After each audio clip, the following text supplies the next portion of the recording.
I came home for Thanksgiving. The house was empty, except for my husband's stepfather in a rocking chair. A note said, "Gone on a cruise with my ex. You'll stay home and take care of stepdad, he needs you."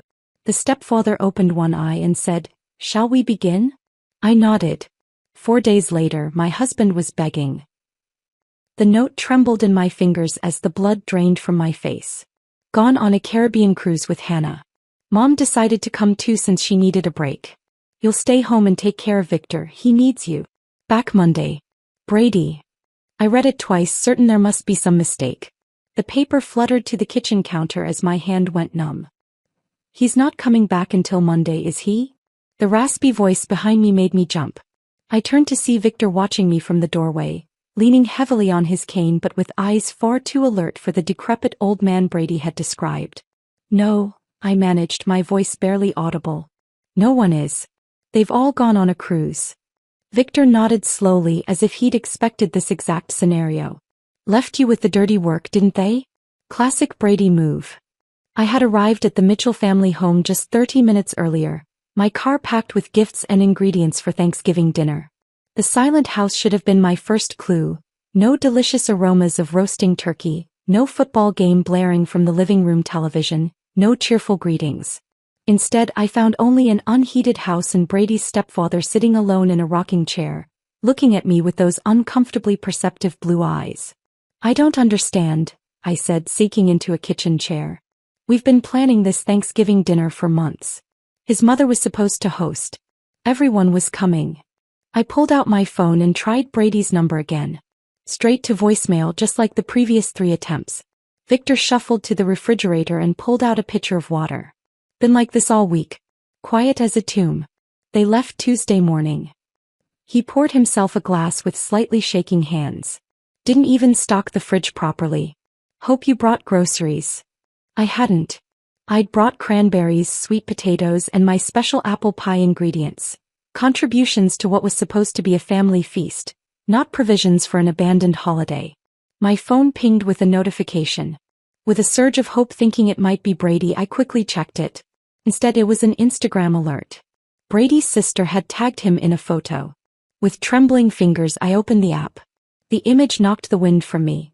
Brady standing on a cruise ship deck, his arm around a young blonde woman I recognized as Hannah, his work colleague he'd mentioned increasingly often these past months. They were holding champagne flutes, toasting the camera. The caption read, #New Beginnings Caribbean Getaway with at Brady Mitchell and Family. Family. The word stung like salt in an open wound. I scrolled through more photos. There was Brady's mother Elaine, sipping a cocktail, looking anything but like someone who needed a break from caring for Victor. Another photo showed Brady and Hannah at what appeared to be a romantic dinner. The post was time-stamped 2 days ago, which meant this had been planned long before Brady told me we were expected at his mother's for Thanksgiving. "Find something interesting?" Victor asked, studying my face. I turned the phone screen toward him. "They're on a cruise with Hannah from his office. The one he said was just a colleague." My voice cracked. "They've been planning this. While I was buying gifts and taking time off work for what I thought was a family Thanksgiving." Victor nodded grimly. "Hannah's been in the picture at least 3 months. She's called here asking for Brady several times." Pretty voice, terrible laugh. I stared at him. "You knew." "I know a lot of things they don't think I notice." He tapped his temple with a gnarled finger. "Mine's still sharp, despite what Brady tells everyone." My thoughts raced to our bank account. With shaking hands, I opened our banking app. 3 days ago, $5,200 withdrawal. Almost our entire savings. Money we'd been putting aside for a down payment on a house. The house Brady had promised we'd start looking for after the holidays. "He took our savings," I whispered, showing Victor the screen. "All of it." Victor wasn't surprised. "They've been doing the same to me for years. Taking a little here, a little there. For your care, Victor, they say. Meanwhile, the heat's turned down to save money, my medications are sometimes delayed, and Elaine buys herself another designer purse." I felt sick. This wasn't just about a ruined Thanksgiving or even the betrayal of an affair. This was calculated abandonment. Of me, of Victor, of responsibilities and promises. My phone rang. My best friend Leah calling to wish me happy Thanksgiving. I silenced it, unable to explain this humiliation just yet. There's leftover soup, Victor offered. Not much of a Thanksgiving feast, but it'll do. I looked around the kitchen. Dirty dishes in the sink, empty takeout containers on the counter. They hadn't even cleaned up before leaving. Something hardened inside me. No, I said firmly. We deserve better than leftover soup. I grabbed my coat and purse. I'm going to the grocery store. They might still have some turkey breasts and potatoes. We're having a proper meal today. Victor looked surprised, then pleased. Haven't had a home-cooked meal in months. Brady always brings fast food when he bothers to come by. At the grocery store, my mind whirled with questions and emotions. How long had Brady been planning to leave me? Was our entire 5-year marriage just a convenient arrangement he could discard when something better came along? I mechanically selected a small turkey breast, potatoes, and some vegetables, barely registering the other last-minute shoppers around me. When I returned, Victor had managed to clear the kitchen counter and was sitting at the table with a stack of papers. What's all this? I asked, setting down the groceries. Evidence, he replied, his blue eyes suddenly steely. Bank statements, medical records, documented neglect. I've been keeping track for months. He pushed a folder toward me. Brady and Elaine think I'm just a burden waiting to die. They don't know I've been watching them strip my accounts while providing minimum care. I glanced at the papers. Detailed notes, account statements showing suspicious transfers, copies of medical recommendations that had been ignored. Why are you showing me this? I asked, unsettled by his methodical documentation. Victor leaned forward, suddenly looking less frail. Because you've been wrong too, Jade. And because I don't have much time left. He tapped a medical report. Terminal cancer. 3 months at most. I sat down heavily across from him. I'm so sorry, Victor. He waved away my sympathy. Don't be sorry. Be smart. He looked at me with unexpected intensity. They think they've left you with a burden, but they've actually given us an opportunity. An opportunity for what? Victor's thin lips curved into a smile that transformed his face. For justice. He reached for an envelope and slid it across the table. Inside is my real will and trust documents. Not the one Brady and Elaine think exists. I didn't touch the envelope. Victor, I don't understand. He leaned back in his chair and studied me. After a moment, he simply said, "Shall we begin?" Those 3 words hung in the air between us, loaded with possibility and hidden meaning. Before I could respond, he explained his proposition. Help him document the family's neglect and betrayal, assist with his final arrangements, and he would ensure I'd be taken care of financially after he was gone. The family who abandoned us both would lose everything they thought was coming to them. I stared at him, this man I barely knew but with whom I suddenly shared a profound connection. We had both been deceived and discarded by the same people. Outside, the late afternoon shadows lengthened across an empty driveway where a family should have gathered. Inside, an unexpected alliance was forming. Yes, I said finally, surprising myself with the firmness in my voice. Let's begin. After our agreement, Victor sank back in his chair, exhaustion evident in the slump of his shoulders. The excitement of our newfound alliance had temporarily energized him, but now the fatigue returned to his face. You should rest, I said, noticing the pallor beneath his weathered skin. I'll finish making our dinner. Victor shook his head. First, there's something you need to see. He pushed himself up with effort. My medical records. You need to understand what we're working with, and how little time we have. He led me to a small bedroom that had clearly once been an office but was converted into a makeshift sleeping space. A hospital bed occupied one corner, though Victor hadn't been using it. Instead, a regular twin bed against the opposite wall showed signs of use. Can't stand that contraption, he explained, gesturing at the hospital bed. Makes me feel like I'm already in hospice. From a locked drawer in the desk, Victor withdrew a thick folder labeled simply, medical. He handed it to me without ceremony. Pancreatic cancer, he said flatly as I opened it. Stage 4. Diagnosed 3 months ago. I scanned the documents, my stomach tightening at the clinical descriptions and grim prognosis. Various oncologists' notes, treatment recommendations, and scan results told the unmistakable story of a terminal illness. 2 months, Victor added. Maybe less now. The last scan showed rapid progression. I looked up sharply. Brady knows this? Oh yes. They all do. His mother was at the appointment when we got the diagnosis. 2 days later she started talking about how she needed a break from caretaking. His laugh held no humor. 66 years old and claiming exhaustion while I'm dying at 78. The cruelty of it struck me like a physical blow. They abandoned you knowing you only had months left? Weeks more likely. Victor eased himself onto the edge of the bed. But that's not even the worst of it. Look at the medication list. I flipped to the prescription sheets. Multiple medications were listed. Pain management, anti-nausea drugs, enzymes to help with digestion. Check the bathroom cabinet, Victor directed. Compare what's there with what should be there. In the adjoining bathroom I found a disorganized collection of pill bottles. As I examined them, comparing with the documentation, disturbing discrepancies emerged.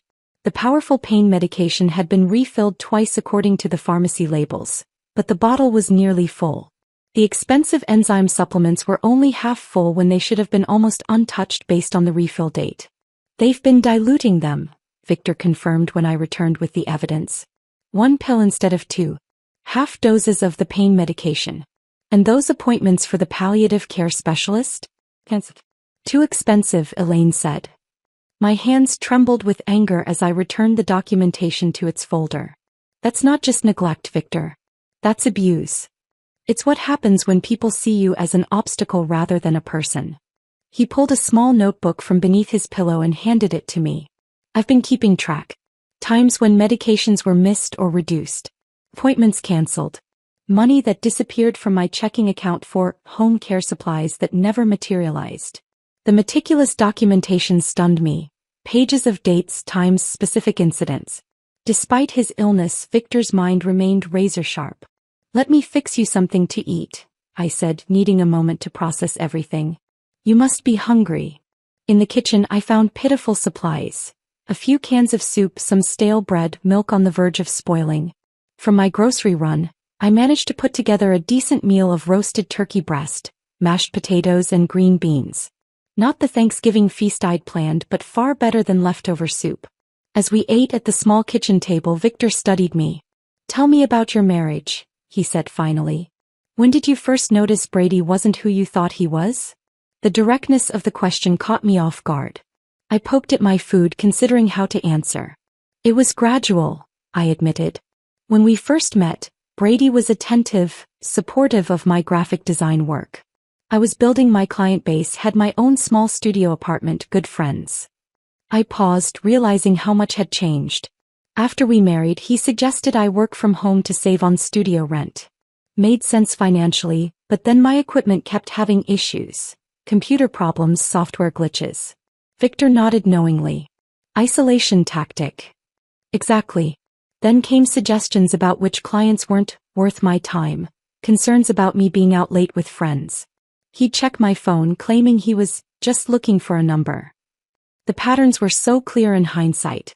When my father died last year and left me $30,000, Brady insisted we put it in our joint account for our future. That money was supposed to be for our house down payment. The money he just spent on a cruise with another woman, Victor added quietly. I set down my fork, appetite gone. 6 years of my life. And now I find out he's been planning to leave me while spending our savings on his co-worker. People like Brady and Elaine see relationships as transactions, Victor said. I learned that too late with her. I was already successful when we met, widowed with a comfortable portfolio from my banking career. She was charming, beautiful, and Brady was just a teenager who seemed to need a father figure. He sighed heavily. After we married, things changed. Expenses increased, justified as living the life we deserve. When I tried to maintain some financial boundaries, I became the villain. Stingy, controlling, not really committed to the family. That sounds familiar, I murmured. After dinner, Victor led me to his study. A small room Brady's mother had converted to a meditation space, but that still held Victor's desk. Help me with the painting, he requested, pointing to a mediocre landscape on the wall. Behind it was not as safe as I expected, but a loose panel in the wall. Victor removed it and pulled out a weatherproof document case. My real assets, he explained, spreading the contents across the desk. Investments Elaine knows nothing about. Property in Vermont. accounts in the Cayman Islands from my banking days. I stared at the documents in shock. The amounts were substantial. Well over $3 million in assets entirely separate from what the family could access. Brady and his mother have been siphoning from my known accounts for years, Victor explained. But this they can't touch. I made sure of it. He pointed to a property deed. This house. It's not in my name or Elaine's. It's owned by one of my holding companies. They think they're inheriting it. They're not. Does Brady know any of this? I asked, stunned by the extent of Victor's hidden wealth. Not a cent. Even my attorney doesn't know the full picture. Only my financial advisor in Boston, and he's been sworn to secrecy. Victor's eyes held a fierce determination I hadn't seen before. I always knew Brady's true character. He's just like his mother, charming to your face while reaching for your wallet. I just never thought he would do the same to his wife. The next morning brought another development. A discreet visit from Patricia Winters, Victor's attorney. A stern woman in her 60s with impeccable silver hair and penetrating green eyes. She arrived carrying a briefcase full of legal documents. "So you're the abandoned daughter-in-law," she said, assessing me with a frank gaze. "Victor called me last night. Said you were an unexpected ally." Over coffee, Patricia laid out what Victor had been working on legally, documenting the neglect, changing his will, and creating financial structures that would be ironclad against challenges. "We need to finalize several documents," Patricia explained. "Transfers that need witnessing, medical powers of attorney, final amendments to the will." I offered to help organize the evidence Victor had collected. My graphic design background made me good with digital organization and documentation. "Perfect," Patricia nodded approvingly. "We'll need everything properly cataloged for when they inevitably contest the will." That evening, after Patricia left with the signed documents, Victor and I sat in the living room with a photo album he'd pulled from a bookshelf. "Look at this," he said, pointing to a photo of Brady as a teenager.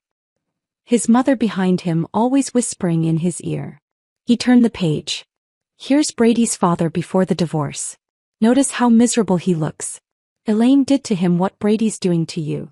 Page after page revealed patterns I recognized from my own marriage. Subtle control, financial manipulation, the caring facade that dropped when money was involved. "It's like seeing my own life from the outside," I whispered. Victor nodded, understanding in his tired eyes. "That's why we need to stop them now. Before they do this to someone else." In that moment, our alliance solidified into something deeper than convenience or mutual benefit. We were two people who had been betrayed by the same family, now united in seeking justice. "We're not just getting revenge," Victor said, closing the album gently. "We're making things right." I reached over and squeezed his thin hand. "Yes. For both of us." The next morning I woke with renewed purpose. Victor and I had stayed up late strategizing, and now it was time to put our plan into action. After checking on Victor, who was having a relatively good day despite his condition, I made a quick breakfast and laid out our priorities. "First," I said, pouring him a cup of tea, "we need to establish the narrative of your rapid decline." Victor nodded. Patricia mentioned her brother owns a medical supply company. He might be willing to help discreetly. One phone call later and Patricia's brother James was on board. By noon he arrived in an unmarked van with everything we needed. An oxygen tank, non-functioning but visually convincing, for stands, monitors with detachable leads, and even a collection of empty medication vials with realistic-looking labels. "Medical theater," James called it with a wink as he helped us transform Victor's bedroom into what looked like an intensive home care setup. "Used to stage medical dramas sometimes. Never thought I'd be using my props for real-life drama." With Victor's direction, I arranged the equipment for maximum visual impact. The oxygen tank prominently displayed, for stand positioned by the bed, various monitoring devices arranged on the bedside table. I made the bed with hospital-grade sheets Patricia had also provided, completing the illusion of serious medical intervention. "Now for the photographic evidence," I said, taking out my phone. Victor settled into bed, coaching me on how to make him appear worse than he was. "Shadows," he instructed. "Lighting from above will deepen the hollows of my face." He removed his glasses, making his eyes appear sunken, and mussed his thin hair. With minimal theatrical makeup skills from my college days, I accentuated the pallor already present in his complexion. The transformation was startling. In the photos, Victor looked like he was actively dying. Far worse than his actual condition, though that was serious enough. Tao Yu, Victor directed. You need to look exhausted, overwhelmed. I removed my makeup, tousled my hair, and put on an oversized sweater that made me appear smaller, more vulnerable. Victor took several photos of me seemingly asleep in the uncomfortable chair beside his bed, others of me preparing medications with a worried expression. Perfect, he said, reviewing the images. Who's our target for these? Brady's sister Melissa, I replied. According to your phone, she's the only one who's texted to check on you since they left. I crafted a carefully worded message to accompany the photos. Victor had a difficult night. Fever spiked to 102. Managing pain as best I can. We'll keep you updated. Direct, clinical, but with an undertone of concern that would trigger either guilt or at least interest. Melissa replied within minutes. Oh no. Poor Uncle Victor. Keep me posted. Hook set, Victor murmured when I showed him the response. Next came my most difficult performance yet. I called Brady's phone, knowing he wouldn't answer but that his voicemail would record my message. Victor activated the recording app on his phone to preserve my side of the conversation. Brady, it's me again, I said, injecting controlled panic into my voice. Victor's condition is deteriorating faster than expected. The hospice nurse is concerned about his breathing. Please call me back as soon as you can. I paused, then added with just the right tremor, I really need your support right now. I made similar calls every few hours, each message increasingly urgent, each carefully recorded. Between calls, I created a detailed medical log with fictional but realistic episodes. Temperature spikes, pain breakthrough, respiratory difficulties. I backdated some entries to create a consistent narrative of decline beginning before they even left on their cruise. You should have been an actress, Victor commented as I showed him the log. I prefer to think of it as creative nonfiction, I replied with a grim smile. Every good story needs documentation. Around 4 that afternoon, our planning was interrupted by a knock at the door. I opened it to find an elderly woman holding a covered casserole dish. I'm Edith Peterson from next door, she announced. Thought you might need some dinner. Looking after Victor is a full-time job, I imagine. I invited her in, grateful for both the food and the unexpected opportunity she presented. Over coffee, Mrs. Peterson revealed herself as a potential goldmine of information and support. Been watching that family for years, she confided, lowering her voice as though Victor might overhear from his bedroom, though he was actually resting. The way they treat that poor man. Your husband is no better than his mother, if you don't mind my saying so. I don't mind at all, I assured her. I'm discovering exactly what kind of family I married into. Mrs. Peterson patted my hand. Victor was so good to that boy, you know. Paid for his college, bought him his first car. And how does Brady repay him? By taking off on vacation while his stepfather is dying. I let my genuine anger and hurt show. They left me a note. Just a note telling me to take care of him. Shameful, Mrs. Peterson declared. Absolutely shameful. You know, the whole neighborhood has noticed. Last month, when Victor fell in the yard, it was my Harold who helped him up. Brady was inside watching football, ignored our knocks completely. By the time she left, Mrs. Peterson had promised to spread the word among the neighbors that Victor needed support and visitors while his family was selfishly gallivanting in the Caribbean. I carefully documented her statements and the date of her visit. Over the next 2 days, 5 more neighbors visited, each with their own stories of witnessing Brady's neglect of Victor. Each visit strengthened our case and provided additional witnesses to both Victor's apparent decline and the family's absence during what they believed to be his final days. On Saturday morning, Patricia returned with the final documents for the asset transfers. We drove Victor to the local bank where he'd been a customer for over 30 years. The manager, Mr. Collins, greeted him warmly. Victor, good to see you out and about. How are you feeling? Getting my affairs in order, Richard, Victor replied, his voice deliberately weaker than usual. Memory still sharp, even if the body's failing. In the privacy of the manager's office, Victor officially transferred control of his hidden assets to a series of trusts that would benefit me and several elder care charities. Mr. Collins watched with sympathy as Victor's shaking hand signed each document. Your stepson was in last week, the manager mentioned casually as we completed the paperwork. asking about your accounts. I reminded him that without proper authorization. Victor smiled thinly. Always planning ahead, that boy. I remember when he came in to cash that check for his graduation gift, Mr. Collins continued. Didn't even thank you. Just complained it wasn't enough for the car he wanted. Another piece of evidence, another witness to Brady's character. That evening, as we were reviewing our progress, Victor's phone rang with a video call from Melissa. We quickly put our plan into action, arranging Victor in bed surrounded by medical equipment, an oxygen cannula in his nostrils. I mussed my hair and pinched my cheeks to bring a stressed flush to my face. When I answered the call, the camera showed me first, looking exhausted. Oh, Jade, Melissa gasped. You look terrible. Is everything okay? Managing, I said simply, turning the phone toward Victor, who gave an Oscar-worthy performance of semi-consciousness, his breathing deliberately labored. Uncle Victor? Melissa called. It's Melissa. Can you hear me? Victor's eyes fluttered weakly. Melissa, he whispered. That you, sweetheart? The concern in Melissa's voice sounded genuine, but what came next revealed her true priorities. Should we come home early? Is he going to make it until Monday? I turned the camera back to my face. It's hard to say. The hospice nurse thinks his systems are shutting down. If you want to say goodbye. Let me talk to Brady and Mom, she said quickly. The thing is, these tickets were non-refundable and Mom's been so stressed lately. I nodded understandingly while fighting back genuine disgust. Of course, it's just that Victor keeps asking for Brady. In his more lucid moments. I'll tell him to call, Melissa promised. As soon as they get back from their shore excursion. After ending the call, Victor sat up and removed the oxygen cannula. Did you record that? I held up my other phone, which had captured the entire conversation. Every word. Victor's smile was satisfied but tinged with genuine sadness. My family weighing their cruise tickets against saying goodbye to me. I knew it would happen exactly like this. I sat on the edge of his bed, suddenly emotional.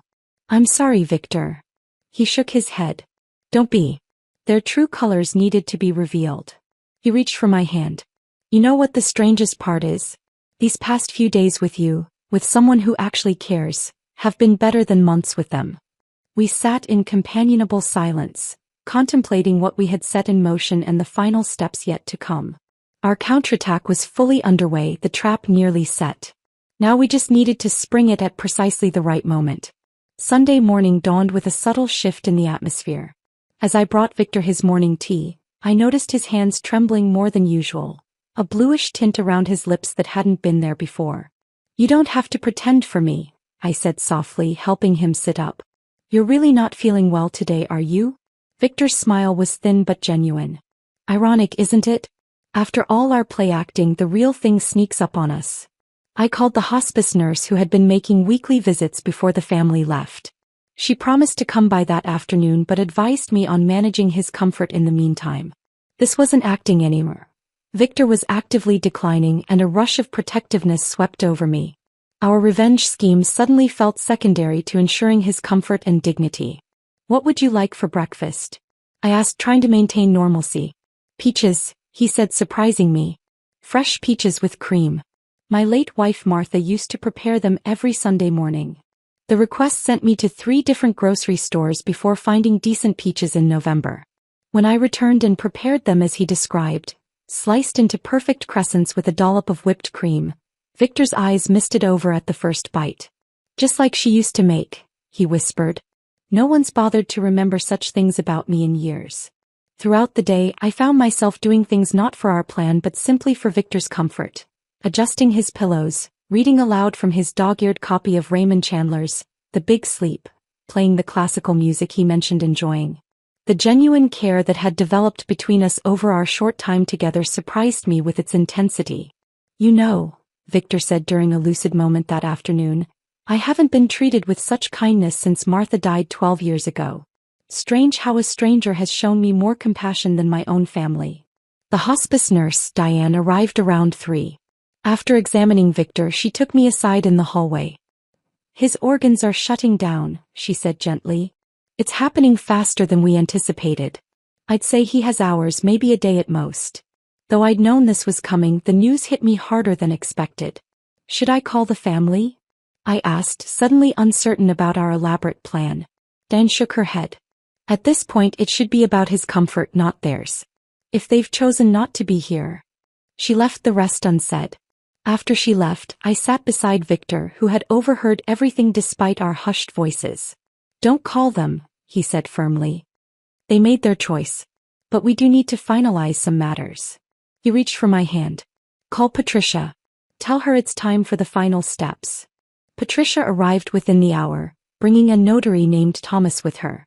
Victor was remarkably alert as they entered, as if summoning his remaining strength for this last important task. Are you sure you're up to this? Patricia asked, concerned by his appearance. More certain than ever, Victor replied. Death has a way of clarifying priorities. They finalized the last paperwork, documents that officially transferred control of his assets to me as trustee, with specifications for charitable donations to elder abuse prevention organizations. The new will explicitly mentioned Brady's abandonment as the reason for his disinheritance. Now for the letter, Victor said after signing the last document. Patricia set up her tablet to record as Victor dictated a message to be read to the family after his death. What emerged wasn't the angry condemnation I might have expected, but something far more powerful. Our expression of profound disappointment and the deep pain of being treated as a burden rather than a father. To my family, he began, his voice gaining strength with each word. By the time you read this, I will be gone. Not that my presence or absence seemed to matter much to you in recent years. He detailed specific instances of neglect without accusation, simply stating facts. Holidays spent alone while they vacationed, medical appointments cancelled for convenience, overheard comments about waiting for the old man to die. I don't write this from anger, he continued, but from a place of clarity that comes when one faces the end. The greatest pain in life is not illness or even death, but the realization that those you loved saw you only as an obligation, a task to be managed, an inconvenience to be tolerated. By the time he finished, even Thomas the notary, a professional who must have witnessed countless wills and final messages, was discreetly wiping his eyes. Patricia, despite her usual stoic demeanor, reached for Victor's hand. We'll make sure they hear every word, she promised. After they left, Victor asked for his old video camera. They might question my mental capacity, he explained. I want to record my testimony while I'm clearly lucid. I set up the camera, and Victor delivered a 20-minute statement directly to the lens. He was remarkably composed, methodically describing years of gradual neglect and his decision to leave his estate to me. Jade showed me more dignity in 4 days than my family did in 4 years, he stated clearly. She is the only one who earned the right to benefit from what I spent a lifetime building. He described specific incidents, Brady's dismissive comments at doctor's appointments, meals left just out of reach, medications forgotten during weekend trips. The recording was devastating in its calm delivery and damning details. By evening, Victor's energy was fading. I helped him to the living room at his request, settling him in his favorite chair by the window.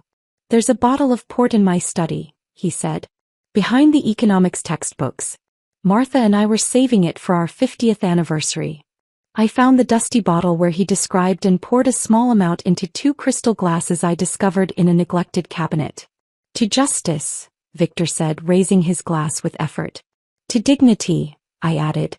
We sat together as darkness fell, Victor occasionally dozing while I read to him from his favorite book. He spoke intermittently about Martha, about his early career, about trips they had planned but never taken. Not once did he mention Brady or his mother. Around midnight, I noticed his breathing had changed. I set my book aside and simply held his hand.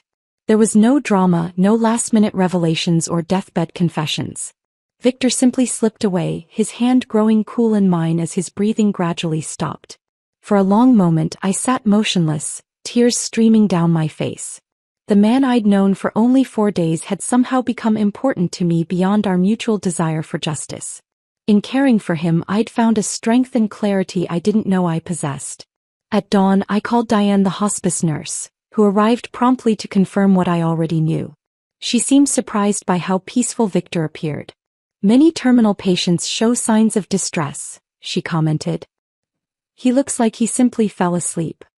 He did, I said quietly, reading Raymond Chandler and drinking 50-year-old port. After Diane made the official pronouncement, I called the funeral home Patricia had recommended. 2 somber men arrived within the hour to collect Victor's body.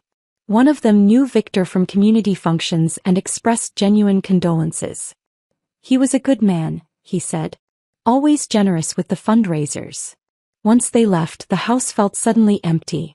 I allowed myself a few moments of genuine grief before focusing on the next phase of our plan.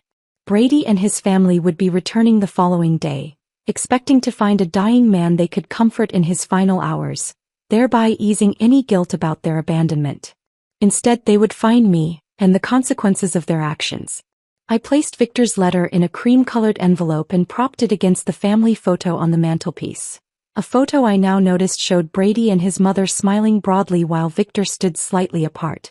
In the dining room, I arranged the extensive documentation of neglect in clearly labeled folders: canceled medical appointments, financial exploitation, recorded evidence of neglect. Victor's video testimony was queued up on the television, ready to play at the press of a button. Finally, I went to the master bedroom and packed my few belongings.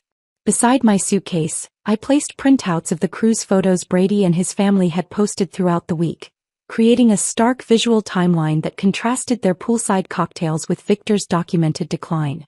Everything was arranged for maximum impact when they returned.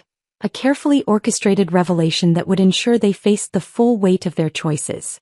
Standing in the center of the silent house, I felt a profound sense of purpose. This wasn't just about revenge anymore. It was about justice for a man who deserved far better than he'd received from those who should have cared for him most. "It's done, Victor," I said softly to the empty room. "They'll understand exactly what they've lost." I spent Monday morning in a strange calm, waiting for the inevitable. Around noon, I heard the sound of car doors slamming, followed by laughter and chatter as Brady and his family returned from their cruise. Taking a deep breath, I smoothed down the simple black dress I'd purchased the day before and positioned myself in the living room, near Victor's empty rocking chair. The front door burst open.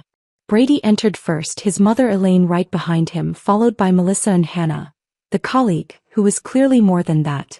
They were all sunburned and smiling, arms laden with duty-free shopping bags and tacky souvenirs.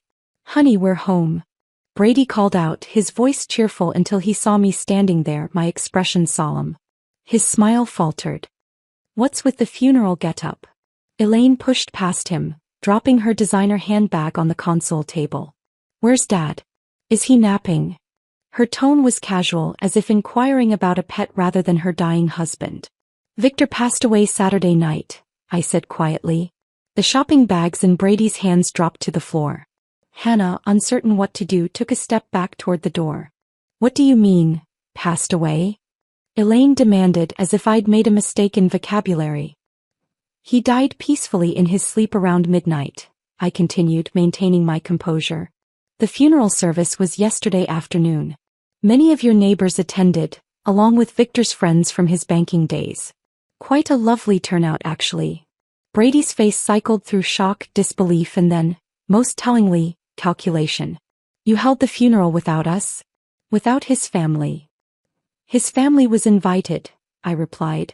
"I left multiple messages about his declining condition. You chose not to respond." Melissa stepped forward, her face pale beneath her tan. "I told you about that call, Brady. I said Uncle Victor looked really bad." Brady waved her off impatiently. This is unbelievable. We need to sit down." "Yes," I agreed. "We do." I gestured to the living room where Victor's letter waited on the coffee table. They filed in silently, nobody wanting to sit in Victor's rocking chair, which stood empty like an accusation. "There are some things you need to know," I said, picking up the cream-colored envelope. "Victor left this letter to be read to you upon your return." "Did he change his will?" Elaine interjected bluntly. "Is that what this is about?" I met her eyes directly. "Perhaps you should hear his words first." I unfolded the letter and began reading Victor's message. His disappointment flowed through my voice. The holidays spent alone, the doctor's appointments cancelled for convenience, the overheard comments about waiting for the old man to die. As I read, I watched their reactions. Elaine's face hardened defensively. Brady fidgeted, avoiding eye contact with anyone. Melissa looked increasingly uncomfortable. "The greatest pain in life," I read, is not illness or even death, but the realization that those you loved saw you only as an obligation, a task to be managed, an inconvenience to be tolerated. When I finished, a heavy silence filled the room. Hannah, clearly wishing to be anywhere else, stared at her feet. Finally, Brady cleared his throat. Look, Dad was confused at the end. His medication. Victor was perfectly lucid, I interrupted. In fact, he made a video statement you might want to see. This is ridiculous, Elaine declared. Some end-of-life ramblings from a sick old man don't change the legal realities.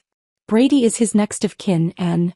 Actually, I said, standing up, there's more you should see. I led them to the dining room where I'd arranged the evidence files. Brady's eyes widened as he took in the meticulous documentation laid out in chronological order. What is all this? He demanded. Evidence, I replied simply. Of financial exploitation, medical neglect, and abandonment. I opened the first folder, revealing bank statements with highlighted transfers. Victor kept detailed records of every dollar taken from his accounts for supposed care expenses that were never provided. Elaine snatched up one of the statements. He gave us that money. We were caring for him.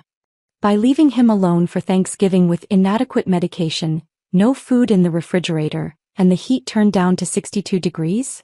I asked, opening another folder containing the timeline of their departure preparations. There are statements from 6 different neighbors who witnessed his neglect. And then there's this. I pressed play on the tablet and Victor's video testimony began. His calm, articulate description of years of mistreatment silenced even Elaine's protests. Brady's face grew increasingly pale as Victor described specific incidents. Medications diluted, appointments cancelled, disparaging comments made when they thought he couldn't hear. This is all a setup, Brady finally sputtered, jabbing a finger toward me. She manipulated a dying man. The doorbell rang before I could respond. Perfect timing. Patricia stood on the doorstep, Notary Thomas beside her. Am I interrupting? She asked with professional coolness. Not at all, I replied. The family has just returned and was reviewing Victor's final message. Excellent. Then I can proceed with the official notification. Patricia placed her briefcase on the dining table and removed several documents. As executor of Victor Harmon's estate, I'm here to inform you of the provisions of his final will and testament. Brady straightened, composing himself. A smug smile began to form on his lips. Fine. Let's get to the point. Patricia adjusted her glasses. The will is quite straightforward. Victor Harmon has left the entirety of his estate to Jade Mitchell, with provisions for substantial donations to several elder abuse prevention organizations. The stunned silence that followed was broken by Elaine's shrill voice. That's impossible. We're his family. The will explicitly cites abandonment and neglect as reasons for disinheritance, Patricia continued calmly. It has been properly witnessed, notarized, and filed with the court. Mr. Harmon was examined by 2 separate physicians who certified his mental competence at the time of signing. Brady's smugness evaporated. This is fraud. We'll contest it. You're welcome to try, Patricia replied, unfazed. However, given the extensive documentation of neglect, the video testimony and witness statements, I would advise against it. You'd only be spending money you don't have. What do you mean, money we don't have? Elaine demanded. Patricia exchanged a glance with me before continuing.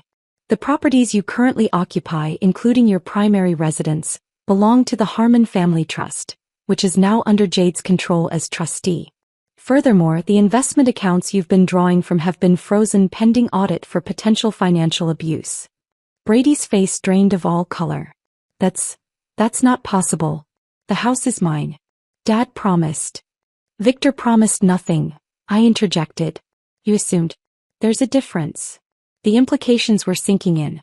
Brady had spent their savings on the cruise, counting on his inheritance to cover their mounting debts. The house they lived in wasn't his to sell or borrow against. What about our college funds? Melissa asked in a small voice. Grandpa set those up for us. Brady couldn't meet his sister's eyes. Patricia answered gently, Victor provided funds to your father for that purpose several years ago. However, those accounts were never established. Melissa turned to Brady, horror dawning on her face. You spent our college money? The family erupted into accusations and denials. Hannah quietly slipped out the front door, escaping the implosion.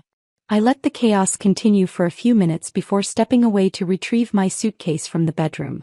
When I returned, Brady followed me into the hallway, his demeanor completely transformed.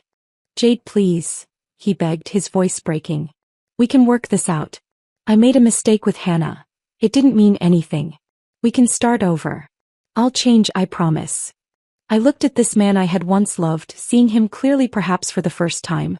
Behind the handsome features and practiced charm was someone who had never truly cared for me, or anyone but himself. Calmly, I removed my wedding ring and placed it in his palm, followed by the keys to our apartment. "You left him to die," I said quietly. "Now you get nothing, including me." I walked toward the door, suitcase in hand. Brady's pleas turned to threats as he followed me. "You won't get away with this. I'll fight it in court. You manipulated a sick old man." At the doorway I turned back briefly. "Everything was done legally. You taught me one valuable lesson in our marriage, Brady. Always keep receipts." I stepped outside into the bright November sunshine. Behind me, I could hear Brady's continued protests and Elaine's angry voice demanding Patricia explain how this could happen. But those voices were already fading, becoming part of a past I was leaving behind. Patricia had arranged for a room at a quiet hotel while I figured out my next steps. As I placed my suitcase in the trunk of my car, Mrs. Peterson appeared on her porch across the street. She gave me a knowing nod and a small wave. I waved back, feeling a surprising lightness despite the emotional weight of the past few days. Victor's final gift wasn't just financial security, though that would certainly help me rebuild my life. The true gift was the clarity and strength I'd found while helping him find justice. As I drove away from the house and the shattered family inside it, I wasn't thinking about revenge or even vindication. I was thinking about second chances, about honoring Victor's memory by living well, and about the unexpected bond that had formed between two people who'd been discarded by those who should have cared for them most. Victor had found peace. Now it was my turn to do the same. Thank you for staying with this story until the end. My favorite moment was when Victor shared his cherished port wine saved for an anniversary he never reached. Such bittersweet dignity in that glass. Which scene touched your heart most deeply? I treasure every comment sharing your thoughts. Subscribe for more stories where justice finds its way to those who deserve it most.